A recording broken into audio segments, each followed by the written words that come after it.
পুরুষ কিসে আটকায়? কেউ বলে রূপে, কেউ বলে গুণে, আবার কেউ বলে রূপবতী চাইতে ভাগ্যবতী হওয়া জরুরি। আবার কখনো কখনো তো এটাও শোনা যায় যে পুরুষ মায়ায় আটকায়।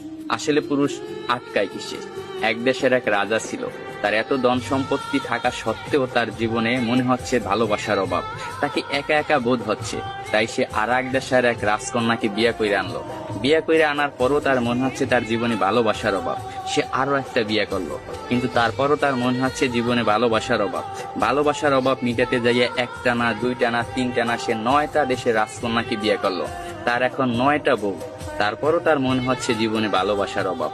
এট লাস্ট সে তার প্রধান দাসীর প্রেমে পড়ে গেছে। 9টা বউ থাকা সত্ত্বেও রাজা যখন দাসীর প্রেমে পড়ে গেল, এটা সমাজ মায়া নিল না। তার বউরা তো একেবারেই নিল না। তার বউরা রাজাকে প্রশ্ন করলো, এমন কি জিনিস আমাদের ভিতরে নাই যেটা ওই দাসীর ভিতরে আছে? আপনার যদি বউ দরকার হয়, আপনি অন্য কোনো রাজার মেয়েকে বিয়ে করবেন, আপনি দাসীকে কেন বিয়ে করবেন?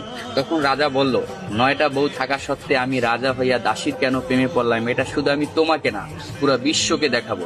এটার জন্য আমি কালকে বড় একটা অনুষ্ঠানের আয়োজন করা হবো। ওই অনুষ্ঠানে আমি প্রমাণ করাই দেব আমি রাজা হইয়া কেন দাসীর প্রেমে পড়লাম। পরের দিনকে একটা বড় অনুষ্ঠানের আয়োজন করা হলো। ওই অনুষ্ঠানে 10টা থালা ছিল। 10টা থালা 10 রকমের সম্পদ দিয়ে ভরপুর ছিল। কোনোটায় টাকা, কোনোটায় সোনা, রূপা, হীরা, মুক্তা ইত্যাদি ইত্যাদি দিয়ে 10টা থালা ভরপুর করা হয়েছে।